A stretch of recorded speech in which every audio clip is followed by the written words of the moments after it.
What if the thing you think is going to make your life more difficult actually turns out to be one of the best things that ever happened to you? If you're choosing to wait until marriage for physical intimacy, you may have had moments when you've wondered if you're making your life harder than it needs to be. Maybe you've thought, what if this interferes with my relationship? What if I don't find someone who shares my values? What if waiting means that I'm giving up something that I really want? I understand those questions because I've asked some of them myself. But what if waiting isn't about what you're losing? What if it's about what God is making room for? Let's look at what it really means to wait well and how changing the way that you see waiting can change the way that you experience it. I'll share a surprising story from my own kitchen that helped me realize something important about what happens when God asks us to rearrange the way that we've done some things. Because sometimes what feels like an inconvenience at first can turn out to be an incredible benefit in the long run.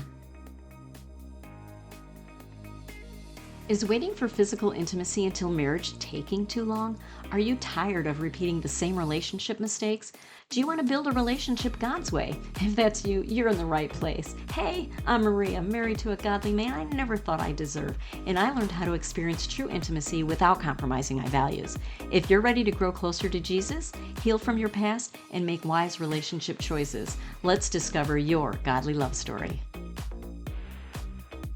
If you're struggling with waiting for physical intimacy when you know it's God's plan, head over to my website, firstkissstory.com. That's one word, First Kiss Story, and explore the collection of real life stories from women who found a path to resist temptation while waiting until marriage. Sometimes hearing someone else's journey reminds us that we're not alone. Firstkissstory.com is filled with stories from women that I've personally interviewed about reclaiming the meaning of physical intimacy within marriage. It's not about whether or not you've ever kissed before. Think of that very first kiss on the wedding altar. It's the first intimate moment shared within the safety of a marriage covenant. It represents unity, devotion, and God's redemptive design. And that's what the Waiting Until Marriage podcast is all about. Become an insider and get weekly emails from me where you'll get help with finding hope while waiting, building God-centered relationships, and experiencing true intimacy. Go to firstkissstory.com/insider. And if you're looking for a community of women who are walking in this same journey, I'd love to invite you to join my private Facebook group. It's a safe place to find encouragement, ask questions, build meaningful friendships, and grow alongside other women who are pursuing God's best for their relationships. To join, simply search Facebook for Women Choosing Abstinence Until Marriage. Look for the direct links in today's show notes. I don't know about you, but I'm a very particular person. Everything has to be just so. In my house, everything has its place. Take, for instance, the cabinet under my kitchen sink. It's been perfectly set up for years, exactly the way I like it. I know where everything is located, from the scouring pads to the kitchen garbage bags, and from the dish soap to the all purpose cleaner. Everything is neatly tucked away. Nothing had disrupted my stellar under the sink organization for years. Then we bought a reverse osmosis water filtration system. It was delivered just a few days ago. My husband was unboxing the system and he had removed everything under the sink so that he could install and put in place the large tank and then another section containing all the various filters. It never dawned on me where this system would go, but now I knew it was going under my kitchen sink. Well, I lost about a third of my spacious area under the sink. It completely messed up how I had things arranged for years. But after the filtration system was put in place by my genius handyman husband, I put my cleaning supplies and other things back under the sink and realized there was still room for everything I needed. And on top of that, we have healthier drinking water now. This reminds me of what can happen when a woman chooses to wait until marriage for physical intimacy. As I thought about this, I realized there are three stages we go through when God asks us to change the way that we've been doing things. The first one, we think, this is going to totally mess up my life. For me, I had that cabinet under my kitchen sink exactly the way I wanted it, and suddenly something new was taking up a significant amount of space. When we've been doing things a certain way in our relationships and then decide to make a change, it can feel just as disruptive. We may think, this is going to mess up my relationship. This is going to even make things more difficult. What if I don't find a man who shares my values? Maybe you felt those same fears, but as you continue pressing into God, something begins to change. Your intimacy with Him grows. And then you come to the second stage of realization. Wait, I can actually make this work. Once I rearranged things under my kitchen sink, I discovered that I still had room for everything that I needed.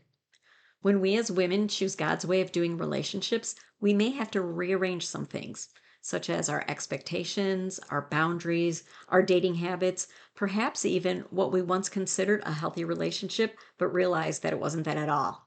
But this realization doesn't mean that your life becomes empty or deprived. For me, I discovered that changing the way that I live didn't leave me with less. God began filling my life in new ways that I hadn't even expected. I spoke in previous episodes how this was my honeymoon with Jesus time. My intimacy with the Lord went so deep that the disruption in the way that I used to do things didn't even matter anymore. My focus wasn't on me and my way of doing things. My focus was on Him.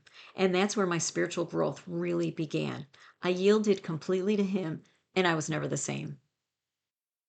And there's a reason I think this water analogy is especially appropriate when we're talking about our relationship with Jesus. John 4:14 tells us, "Whoever drinks of the water that I shall give him shall never thirst, but the water that I shall give him shall be in him a well of water springing up into everlasting life." The inconvenience wasn't actually a loss when I considered what the trade off was. And that's where we finally come to the third stage of realization, which is the benefit is worth the adjustment.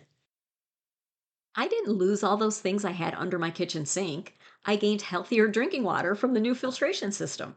The inconvenience wasn't actually a loss when I considered what the trade off was.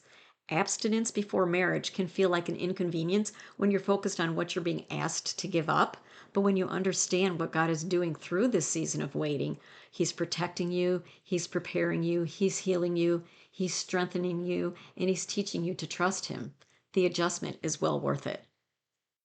Waiting well isn't about how to survive abstinence. It's not, oh, this is too difficult. How do I do this? Do I even want to do this? It's about learning to see the waiting differently.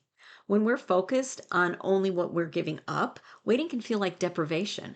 But when we begin to see what God is doing in us through the waiting, our perspective changes. We think that abstinence will interfere with the life that we want or the way that we thought a relationship should work because that's how we've always done things in the past. But as we adjust to God's path to resist temptation and truly wait on Him, we discover that we're not actually losing the things we need. We're gaining something far more valuable. God isn't taking something away from us, He's rearranging our life around something better. So, drink up. There is so much more to share with you. Visit firstkissstory.com, where you'll read stories of women I've interviewed who also found the path to resist temptation while waiting until marriage. To join the insider email list, sign up at firstkissstory.com/insider. To join a community of women who are walking the same journey, head over to my private Facebook group, Women Choosing Abstinence Until Marriage, also linked for you in today's show notes. Hey friend, I'm really glad you were here today. If this episode spoke to you, would you take 30 seconds to share it with someone who's trying to do relationships God's way too? If you have a moment, leave a quick review on Apple Podcasts or wherever you listen. If you haven't already, follow the Waiting Until Marriage podcast so you don't miss what's coming next. It means so much to me knowing that this is helping you walk in healing and faith. All right, I'll meet you back here next week for another episode. Let this be one step closer to the love story God has written for you.